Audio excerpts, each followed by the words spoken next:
ଆଜିର ଏହି ବିଶେଷ ବିଶ୍ଳେଷଣକୁ ସମସ୍ତଙ୍କୁ ସ୍ୱାଗତ। ଆଜି ଆମେ ଏମିତି ଏକ ରହସ୍ୟ ଉପରୁ ପର୍ଦ୍ଦା ଉଠାଇବାକୁ ଯାଉଛୁ ଯାହା ଗୋଟେ ସମୟରେ କେବଳ ସାଇନ୍ସ ଫିକ୍ସନ ବା ବୈଜ୍ଞାନିକ କାହାଣୀ ବୋଲି ଭାବୁଥିଲୁ, କିନ୍ତୁ ଜାଣିଲେ ଆଶ୍ଚର୍ଯ୍ୟ ହେବେ ବର୍ତ୍ତମାନ ଏହା ଆମେରିକାର ନ୍ୟାସନାଲ ଡିଫେନ୍ସ ଅଥରାଇଜେସନ ଆକ୍ଟ ଭଳି ଅତି ଗମ୍ଭୀର ସରକାରୀ ଆଇନର ଏକ ମୁଖ୍ୟ ବିଷୟ ପାଲଟିଛି। ଆମ ସାମ୍ନାରେ ଥିବା ଏହି ୟୁଏପି ଡୋଜିୟର ବା ତଥ୍ୟଗୁଡ଼ିକ ପ୍ରକୃତ ଏକ ଅଦ୍ଭୁତ କାହାଣୀ ବୟାନ କରୁଛି। ଆସନ୍ତୁ ସିଧାସଳଖ ଏହି ବିଷୟ ଭିତରକୁ ଯିବା। ଏବେ ସବୁଠୁ ବଡ଼ ପ୍ରଶ୍ନ ହେଉଛି, ଆମର ସେନା ପାଇଲଟ ଏବଂ ରାଡାରଗୁଡ଼ିକ ପ୍ରକୃତିରେ କ'ଣ ଦେଖୁଛନ୍ତି? କ'ଣ ଏହା ଏମିତି କିଛି ଯାହା ଆମର ବର୍ତ୍ତମାନର ପଦାର୍ଥ ବିଜ୍ଞାନ ବା ଫିଜିକ୍ସର ସମସ୍ତ ନିୟମକୁ ଭାଙ୍ଗି ଦେଉଛି, ନା କେବଳ ଆକାଶରେ ଉଡ଼ୁଥିବା ସାଧାରଣ ଜିନିଷକୁ ଚିହ୍ନିବାରେ କିଛି ଭୁଲ ହେଉଛି? ଏହି ଗୋଟିଏ ପ୍ରଶ୍ନ ହିଁ ଅସାଧାରଣ ଦାବି ଏବଂ ଆମର ସାଧାରଣ ବାସ୍ତବତା ଭିତରେ ଥିବା ସଂଘର୍ଷକୁ ସମ୍ପୂର୍ଣ୍ଣ ସ୍ପଷ୍ଟ କରିଦେଉଛି। ତେବେ ସରକାରୀ ସ୍ତରରେ ଏବେ ଏହାକୁ ଗୋଟିଏ ନୂଆ ନାମ ଦିଆଯାଇଛି। ତାହା ହେଉଛି ୟୁଏପି, ଅର୍ଥାତ୍ ଅନଆଇଡେଣ୍ଟିଫାଏଡ୍ ଆନୋମାଲସ୍ ଫେନୋମେନା। ଆଧୁନିକ ସରକାରୀ ପରିଭାଷାକୁ ଯଦି ଆମେ ଦେଖିବା, ତେବେ ଏହା କେବଳ ଆକାଶରେ ଉଡ଼ୁଥିବା କୌଣସି ବସ୍ତୁ ନୁହେଁ। ଏହା ଏପରି ଏକ ବସ୍ତୁ ଯାହା ଆକାଶ, ମହାକାଶ ଏବଂ ସମୁଦ୍ର ଭିତରେ ବିନା କୌଣସି ବାଧାରେ ଗତି କରିପାରେ। ଏବଂ ସବୁଠୁ ଆଶ୍ଚର୍ଯ୍ୟର କଥା ହେଲା, ଏହାର ଗତିବିଧିକୁ ଆମର ଅତ୍ୟାଧୁନିକ ସେନ୍ସରଗୁଡ଼ିକ ମଧ୍ୟ ସହଜରେ ବୁଝିପାରନ୍ତି ନାହିଁ। ଏହି ବ୍ୟାଖ୍ୟାଟା ହିଁ ଆମର ଆଜିର ପରବର୍ତ୍ତୀ ବିଶ୍ଳେଷଣ ପାଇଁ ମୂଳ ଦୁଆ ପକାଉଛି।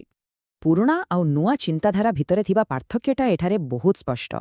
ଗୋଟିଏ ପଟେ ରହିଛି ଆମର ସେହି ପୁରୁଣା ଶବ୍ଦ ୟୁଏଫଓ, ଯାହା କଥା ଉଠିଲେ ଆମ ମନକୁ ସେହି ସବୁଜ ରଙ୍ଗର ଏଲିୟନ୍ ଆଉ ଖବରକାଗଜର ଗୁଜବ କଥା ଆସେ, ମାନେ ଏହା ସହ ଏକ ପ୍ରକାରର କଳଙ୍କ ଯୋଡ଼ି ହୋଇ ରହିଥିଲା। କିନ୍ତୁ ଅନ୍ୟପଟେ ରହିଛି ଏହି ନୂତନ ଶବ୍ଦ ୟୁଏପି। ଏହା ସମ୍ପୂର୍ଣ୍ଣ ରୂପେ ପ୍ରତିରକ୍ଷା ବା ଡିଫେନ୍ସ ଉପରେ ଆଧାରିତ, ବୈଜ୍ଞାନିକ ସେନ୍ସର ତଥ୍ୟକୁ ନେଇ ଗଠିତ ଏବଂ ଏହାକୁ ସେନା ଓ ଗୁପ୍ତଚର ବିଭାଗ ବହୁତ ଗମ୍ଭୀରତାର ସହ ନେଉଛନ୍ତି। ଏଥିରୁ ଗୋଟିଏ କଥା ସ୍ପଷ୍ଟ ଯେ ସରକାରଙ୍କ ଦୃଷ୍ଟିକୋଣରେ ଏବେ ଏକ ବହୁତ ବଡ଼ ପରିବର୍ତ୍ତନ ଆସିସାରିଛି। ଏହିସବୁର ତଦନ୍ତ ପାଇଁ ଆମେରିକା ସରକାର ଏକ ସ୍ୱତନ୍ତ୍ର ବିଭାଗ ହିଁ ଗଠନ କରିଦେଇଛନ୍ତି, ଯାହାର ନାମ ହେଉଛି ଆରୋ ବା ଅଲ୍ ଡୋମେନ୍ ଆନୋମାଲି ରିଜଲ୍ୟୁସନ ଅଫିସ୍।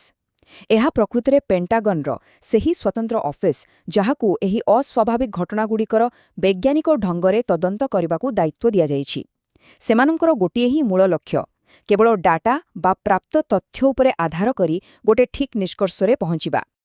ତାହେଲେ ଏହି ଅଜବ ଘଟଣାଗୁଡ଼ିକ ପଛର ପ୍ରକୃତ କାରଣଟା କ'ଣ? ଆରୋପ ପକ୍ଷରୁ ଏହା ଉପରେ କିଛି ସାଧାରଣ ସ୍ପଷ୍ଟୀକରଣ ଦିଆଯାଇଛି। ସେମାନେ କହୁଛନ୍ତି ଯେ ଏଥିରେ ମୁଖ୍ୟତଃ ଆମ ବାୟୁମଣ୍ଡଳରେ ଥିବା ଆବର୍ଜନା, ଯେପରିକି ବଲୁନ୍, ବ୍ୟବସାୟିକ ଡ୍ରୋନ୍, ବିମାନ, ମହାକାଶ ରକେଟ୍ ଲଞ୍ଚ ବେଳେ ବାହାରୁଥିବା ଆଲୋକ ଏବଂ ସ୍ୟାଟେଲାଇଟ୍ ଫ୍ଲେରିଂ ସାମିଲ ଅଛି।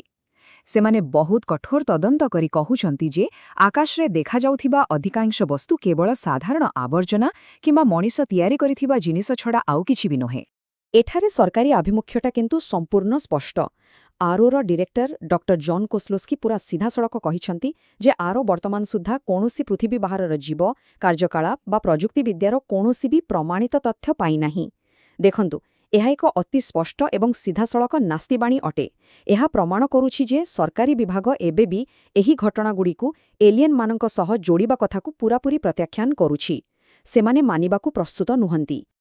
କିନ୍ତୁ ଠିକ୍ ଏଇଠି ହିଁ କାହାଣୀରେ ଏକ ବହୁତ ବଡ଼ ନାଟକୀୟ ମୋଡ଼ ଆସୁଛି।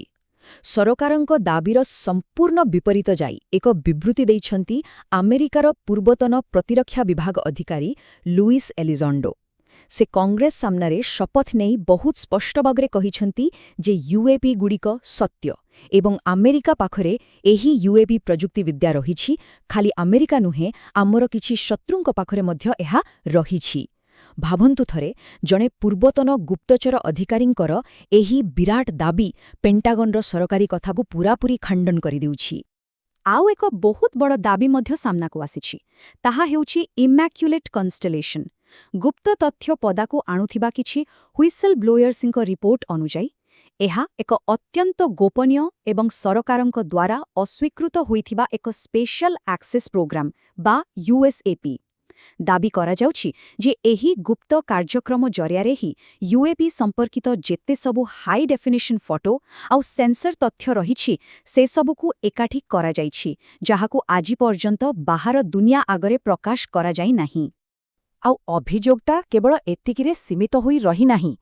ସାମ୍ବାଦିକ ମାଇକେଲ ସେଲେନବର୍ଗରଙ୍କ ରିପୋର୍ଟ ଆହୁରି ଏକ ଆଶ୍ଚର୍ଯ୍ୟଜନକ ଦିଗ ଆଡ଼କୁ ଆଙ୍ଗୁଠି ଦେଖାଉଛି।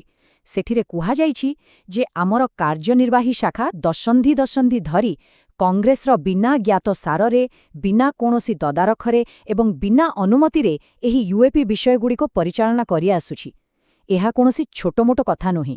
ଏକ କେନ୍ଦ୍ରୀୟ ଗୁପ୍ତଚର ଭଣ୍ଡାର ଲୁଚାଇ ରଖିବା ଏବଂ ଦେଶର ସର୍ବୋଚ୍ଚ ଗଣତାନ୍ତ୍ରିକ ତଦାରଖ ବ୍ୟବସ୍ଥାକୁ ଏମିତି ଆଡ଼େଇ ଦେବା ପ୍ରକୃତରେ ଏକ ବିରାଟ ସାମ୍ବିଧାନିକ ଅଭିଯୋଗ।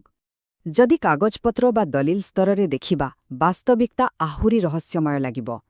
ଆମେରିକୀୟ ନୌସେନାର ଏହି ଅଫିସିଆଲ ରିପୋର୍ଟିଂ ଦଲିଲଗୁଡ଼ିକୁ ଟିକେ ଧ୍ୟାନରେ ଦେଖନ୍ତୁ। ଏହାର ଅଧିକାଂଶ ଅଂଶକୁ ପୂରା କଳା ରଙ୍ଗରେ ଲୁଚାଇ ଦିଆଯାଇଛି ବା କଠୋର ଭାବେ ରେଡାକ୍ଟେଡ୍ କରାଯାଇଛି। ଏହା ସିଧାସଳଖ ପ୍ରମାଣ କରୁଛି ଯେ ପ୍ରଶାସନିକ ସ୍ତରରେ କିପରି ଭୟଙ୍କର ଗୋପନୀୟତା ରକ୍ଷା କରାଯାଉଛି। ଏଥିରୁ ଗୋଟିଏ କଥା ତ ସ୍ପଷ୍ଟ ଯେ ନିଶ୍ଚିତ ଭାବେ ଏମିତି କିଛି ଲୁଚାଇ ରଖାଯାଇଛି ଯାହା ସାଧାରଣ ଜନତାଙ୍କ ପାଇଁ କେବେ ବି ଉପଲବ୍ଧ କରାଯାଉନାହିଁ। ଆସନ୍ତୁ ଏବେ ଏକ ବହୁତ ପ୍ରସିଦ୍ଧ ଆଉ ନିର୍ଦ୍ଦିଷ୍ଟ ଘଟଣା ଉପରେ ନଜର ପକାଇବା। ସେଇଟା ହେଉଛି 2004 ମସିହାର ବିଖ୍ୟାତ ଟିକ୍‌ଟାକ୍ ଘଟଣା। ଆମେରିକୀୟ ନୌସେନାର ନିମିଜ୍ କ୍ୟାରିୟର ଷ୍ଟ୍ରାଇକ୍ ଗ୍ରୁପ୍ ଆକାଶରେ ଏକ 46 ଫୁଟ ଲମ୍ବର କଠିନ ଧଳା ବସ୍ତୁକୁ ଦେଖିଥିଲା। ପାଇଲଟମାନଙ୍କ କହିବା ଅନୁଯାୟୀ ସେହି ବସ୍ତୁରେ ନା କୌଣସି ଡେଣା ଥିଲା, ନା ଇଞ୍ଜିନ୍ରୁ କୌଣସି ଧୂଆ ବାହାରୁଥିଲା। ତଥାପି ଏହା ଏତେ ଅସ୍ୱାଭାବିକ ଆଉ କ୍ଷିପ୍ର ଗତିରେ ଉଡ଼ୁଥିଲା ଯେ ଦେଖିଲେ ବିଶ୍ୱାସ ହେବନି। ଆଉ ଏହି ଘଟଣାକୁ ସେଠାରେ ଉପସ୍ଥିତ ଥିବା ଅନେକ ଅଭିଜ୍ଞ ବିମାନ କର୍ମଚାରୀ ଦୃଢ଼ତାର ସହ ସମର୍ଥନ ମଧ୍ୟ କରିଛନ୍ତି। ଆଉ ଯଦି ଆମେ ଦୃଶ୍ୟମାନ ପ୍ରମାଣର କଥା ଉଠାଇବା, ତେବେ ମିଲିଟାରୀର ଟାର୍ଗେଟିଂ କ୍ୟାମେରା ବା FILIRରୁ ନିଆଯାଇଥିବା ଏହି ଅସଲି ଭିଡିଓ ଫୁଟେଜ୍ ହିଁ ସବୁକିଛି ବୟାନ କରିଦେଉଛି। ଏଥିରେ ଆମେ ପୁରା ସ୍ପଷ୍ଟ ଦେଖିପାରିବା ଯେ ଏହି ଅସ୍ୱାଭାବିକ ବସ୍ତୁଗୁଡ଼ିକ ସହଜରେ ବୁଝିହେବା ଭଳି ଆଦୌ ନୁହେଁ। ସେଗୁଡ଼ିକର କ୍ଷିପ୍ର ଗତିବିଧି ଆମର ଅଭିଜ୍ଞରୁ ଅଭିଜ୍ଞ ସାମରିକ ପାଇଲଟମାନଙ୍କୁ ମଧ୍ୟ ସମ୍ପୂର୍ଣ୍ଣ ଆଶ୍ଚର୍ଯ୍ୟ ଆଉ ଦ୍ୱନ୍ଦ୍ୱରେ ପକାଇ ଦେଇପାରେ। ମାନେ, ଏହା କେବଳ କାହାଠୁ ଶୁଣା କଥା ନୁହେଁ। ଏହା ହେଉଛି ସେନାବାହିନୀର ଉନ୍ନତ ଯନ୍ତ୍ର ଦ୍ୱାରା ରେକର୍ଡ କରାଯାଇଥିବା ଏକ ନିଚ୍ଛକ ବାସ୍ତବତା। କେବଳ ସେତିକି ନୁହେଁ, ସେନା କର୍ମଚାରୀଙ୍କ ଦ୍ୱାରା ରିପୋର୍ଟ କରାଯାଇଥିବା ଏମିତି ଅନେକ ଅଦ୍ଭୁତ ଘଟଣା ରହିଛି ଯାହା ଶୁଣିଲେ ଆମ ମନରେ ଶିହରଣ ଖେଳିଯିବ। ଉଦାହରଣ ସ୍ୱରୂପ, ଏକ ଅତ୍ୟାଧୁନିକ F-22 ଫାଇଟର ଜେଟ୍କୁ ଏକ ଉଜ୍ଜ୍ୱଳ ବସ୍ତୁ ବା ଅର୍ବ ଦ୍ୱାରା ନିଜ ପ୍ୟାଟ୍ରୋଲିଂ ଅଞ୍ଚଳରୁ ବାହାର କରିଦିଆଯିବା ଘଟଣା, କିମ୍ବା USS ଓମାହା ଜାହାଜ ନିକଟରେ ଏକ ବସ୍ତୁ ଆକାଶରୁ ସିଧା ସମୁଦ୍ର ଭିତରକୁ ବୁଡ଼ିଯିବାର ଦୃଶ୍ୟ, ଯାହାକୁ ଟ୍ରାନ୍ସମିଡିୟମ କ୍ଷମତା କୁହାଯାଏ। ସେହିପରି 2012ରେ ଲ୍ୟାଙ୍ଗଲେ ଏୟାରଫୋର୍ସ ବେସ୍ ଉପରେ ଲାଭା ପରି ତରଳ ପଦାର୍ଥ ଥିବା ଏକ ତ୍ରିଭୁଜାକାର ଯାନ ଦେଖାଯିବା। ସତ କହିବାକୁ ଗଲେ, ଏହିସବୁ ଘଟଣାଗୁଡ଼ିକ ଆମର ବର୍ତ୍ତମାନର ବିଜ୍ଞାନକୁ ସିଧାସଳଖ ଆହ୍ୱାନ କରୁଥିବା ପରି ମନେହୁଏ। ଟିକେ ଇତିହାସ ପୃଷ୍ଠାକୁ ଉଲ୍ଟାଇ ଦେଖିଲେ ଆମେ ବୁଝିପାରିବା ଯେ ଏହି ପୁରା ବିବାଦଟା କିପରି ଧୀରେ ଧୀରେ ଆଗେଇଛି। 1947 ମସିହାର ସେହି ପ୍ରସିଦ୍ଧ ରୋଜୱେଲ୍ ଘଟଣାଠାରୁ ଆରମ୍ଭ କରି 2004ର ନିମିଜ୍ ଘଟଣା, ତାପରେ 2017ରେ AATIP କାର୍ଯ୍ୟକ୍ରମର ବଡ଼ ଖୁଲାସା ଏବଂ ବର୍ତ୍ତମାନ 2024 ଓ 2025ରେ କଂଗ୍ରେସରେ ଚାଲିଥିବା ଅତି ଗମ୍ଭୀର ଶୁଣାଣି। ଏହି ସମ୍ପୂର୍ଣ୍ଣ ଟାଇମ୍‌ଲାଇନ୍ ଗୋଟିଏ କଥା ପ୍ରମାଣ କରେ ଯେ ଗୁଜବରୁ ଆରମ୍ଭ ହୋଇଥିବା ଗୋଟେ କଥା ଆଜି ଆଧୁନିକ ସରକାରୀ ନିୟମ ଓ ଗମ୍ଭୀର ଆଇନରେ ପରିଣତ ହୋଇସାରିଛି।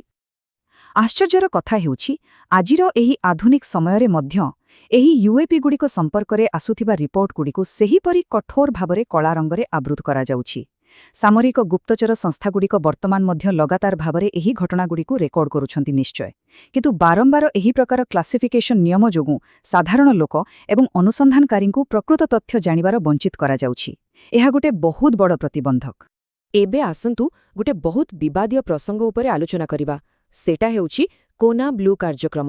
ଦାବି କରାଯାଏ ଯେ ଏହା ଡିପାର୍ଟମେଣ୍ଟ ଅଫ୍ ହୋମଲ୍ୟାଣ୍ଡ ସିକ୍ୟୁରିଟିର ଏକ ଏମିତି ଗୋପନ ବିଭାଗ ଥିଲା ଯାହାର ମୂଳ ଉଦ୍ଦେଶ୍ୟ ଥିଲା ଅଣମାନବୀୟ ଜୈବିକ ଉପାଦାନ ମାନେ ଏଲିୟନମାନଙ୍କର ଶରୀର ସଂଗ୍ରହ କରିବା ଏବଂ ପରୀକ୍ଷା କରିବା। ତେବେ ଏହାର ଠିକ୍ ଓଲଟା, ଆର ସରକାରୀ ଭାବେ ଏହି ଦାବିକୁ ସମ୍ପୂର୍ଣ୍ଣ ମିଛ ବୋଲି କହିଛି ଏବଂ ସ୍ପଷ୍ଟ କରିଛି ଯେ ଏମିତି କୌଣସି କାର୍ଯ୍ୟକ୍ରମ କେବେ ବି କାର୍ଯ୍ୟକାରୀ ହୋଇନଥିଲା। ଦେଖନ୍ତୁ, ଏହା ହେଉଛି ଏକପଟେ ତୀବ୍ର ଦାବି ଏବଂ ଅନ୍ୟପଟେ ସରକାରୀ ଖଣ୍ଡନର ଏକ ଉତ୍କୃଷ୍ଟ ଉଦାହରଣ। ଏଠି ଆମେ ଦୁଇଟିଯାକ ଦିଗ ଦେଖିବାକୁ ପାଉଛୁ। ଏସବୁ ଭିତରେ ନାସା ଟିମ୍ର ମାଇକେଲ ଗୋଲ୍ଡକଙ୍ଗ ଗୋଟେ ବକ୍ତବ୍ୟ ଆମକୁ ଚିନ୍ତା କରିବାକୁ ବାଧ୍ୟ କରେ। ସେ କହିଛନ୍ତି, ସତ୍ୟ ଆମ ଚାରିପାଖରେ ହିଁ ଅଛି। ଆମକୁ କେବଳ ସେହି ସତ୍ୟକୁ ସାମ୍ନା କରିବା ପାଇଁ ପର୍ଯ୍ୟାପ୍ତ ପରିମାଣରେ ସାହସୀ ହେବାକୁ ପଡ଼ିବ। ଏହି ଗୋଟିଏ ଧାଡ଼ିରୁ ସ୍ପଷ୍ଟ ଜଣାପଡ଼ୁଛି ଯେ ବୈଜ୍ଞାନିକ ସମ୍ପ୍ରଦାୟ ବର୍ତ୍ତମାନ ଏହି ବିଷୟ ସହିତ ବର୍ଷ ବର୍ଷ ଧରି ଯୋଡ଼ି ହୋଇ ରହିଥିବା କଳଙ୍କ ଏବଂ ନକାରାତ୍ମକ ମନୋଭାବକୁ ଭାଙ୍ଗିବା ପାଇଁ ଲଗାତାର ପ୍ରୟାସ ଜାରି ରଖିଛନ୍ତି। ପ୍ରକୃତରେ ଏଠାରେ ଆମକୁ ଦୁଇଟି ସମ୍ପୂର୍ଣ୍ଣ ଭିନ୍ନ ଦୁନିଆର ସଂଘର୍ଷ ଦେଖିବାକୁ ମିଳୁଛି। ଦେଖନ୍ତୁ, ଗୋଟିଏ ପଟେ ରହିଛି ସାମରିକ ବିଭାଗର ଅସୀମ ଆର୍ଥିକ ବଳ ଏବଂ ଗୋପନୀୟ ପ୍ରତିରକ୍ଷା କାର୍ଯ୍ୟକ୍ରମ, ଯାହା ପାଖରେ ଅତ୍ୟାଧୁନିକ କ୍ଲାସିଫାଇଡ୍ ଟ୍ରାକିଂ ଡେଟା ମହଜୁଦ ରହିଛି। ଆଉ ଅନ୍ୟପଟେ ରହିଛନ୍ତି ନାସା ଏବଂ ଗ୍ୟାଲିଲିଓ ପ୍ରୋଜେକ୍ଟ ପରି ସାର୍ବଜନୀନ ବୈଜ୍ଞାନିକ ଟିମ୍, ଯେଉଁମାନେ ସମ୍ପୂର୍ଣ୍ଣ ସ୍ୱଚ୍ଛତା ସହ କାମ କରୁଛନ୍ତି ସତ, କିନ୍ତୁ ସେମାନଙ୍କ ପାଖରେ ଅର୍ଥ ଆଉ ବିନା ବାଧାରେ ମିଳୁଥିବା ସଠିକ୍ ତଥ୍ୟରେ ବିରାଟ ଅଭାବ ରହିଛି। ଆଜିର ଦିନରେ ଏହି ଅସମାନତା ହିଁ ସବୁଠୁ ବଡ଼ ସମସ୍ୟା। ତାହେଲେ ଏହି ସବୁ ରହସ୍ୟ ଭିତରେ ବୈଜ୍ଞାନିକମାନଙ୍କର ପ୍ରକୃତ ଲକ୍ଷ୍ୟଟା କ'ଣ? ସେମାନଙ୍କର ପ୍ରଥମ ଲକ୍ଷ୍ୟ ହେଲା ଏହି ୟୁଏପି ବିଷୟକୁ ନେଇ ଆମ ସମାଜରେ ଯେଉଁ ପରିହାସ କରାଯାଏ, ସେହି ବାତାବରଣକୁ ସମ୍ପୂର୍ଣ୍ଣ ଦୂର କରିବା। ଦ୍ୱିତୀୟରେ, ଏମିତି ଡାଟା ସଂଗ୍ରହ କରିବା ଯାହା ଉପରେ କୌଣସି ପ୍ରତିବନ୍ଧକ ନଥିବ, ଯାହାକୁ ସର୍ବସାଧାରଣରେ ବିଶ୍ଳେଷଣ କରାଯାଇପାରିବ। ଏବଂ ତୃତୀୟରେ, ବୈଜ୍ଞାନିକ ପରୀକ୍ଷଣ ମାଧ୍ୟମରେ ଏହା ନିର୍ଦ୍ଧାରଣ କରିବା ଯେ ଏହି ଆଶ୍ଚର୍ଯ୍ୟଜନକ ବସ୍ତୁଗୁଡ଼ିକ ପ୍ରକୃତରେ ମାନବୀୟ ପ୍ରଯୁକ୍ତିବିଦ୍ୟାଠାରୁ ବହୁତ ଆଗରେ ଅଛନ୍ତି କି ନାହିଁ। କାହାଣୀରୁ ବାସ୍ତବତାକୁ ଅଲଗା କରିବା ପାଇଁ ବର୍ତ୍ତମାନ ଏହା ହିଁ ଆମ ପାଖରେ ଏକମାତ୍ର ବୈଜ୍ଞାନିକ ବାଟ। ଯେତେବେଳେ କାଳ୍ପନିକ କାହାଣୀ ଆଉ ବାସ୍ତବତା ଭିତରେ ଥିବା ଫରକଟା ଏତେ ଅସ୍ପଷ୍ଟ ହୋଇଯାଏ, ସେତେବେଳେ ମନରେ ଗୋଟେ ବହୁତ ଗମ୍ଭୀର ପ୍ରଶ୍ନ ଆସେ। ଆମ ଦେଶର ନିଜସ୍ୱ ଗୁପ୍ତଚର ସଂସ୍ଥାଗୁଡ଼ିକର ସେହି କାଳା ଆବରଣ ତଳେ ଆଉ କେଉଁ ସବୁ ଗଭୀର ସତ୍ୟ ଲୁଚି ରହିଛି? କ'ଣ ଆମେ ସତରେ ମାନବ ଇତିହାସର ଏକ ବହୁତ ବଡ଼ ଉଦ୍ଘାଟନର ପାଖାପାଖି ପହଞ୍ଚିଯାଇଛୁ? ସମୟ ହିଁ ଏହାର ଠିକ୍ ଉତ୍ତର ଦେବ। କିନ୍ତୁ ଆମର ଏହି ଅନୁସନ୍ଧାନ ଆଉ ତଥ୍ୟର ବିଶ୍ଳେଷଣ ଏମିତି ହିଁ ଜାରି ରହିବ।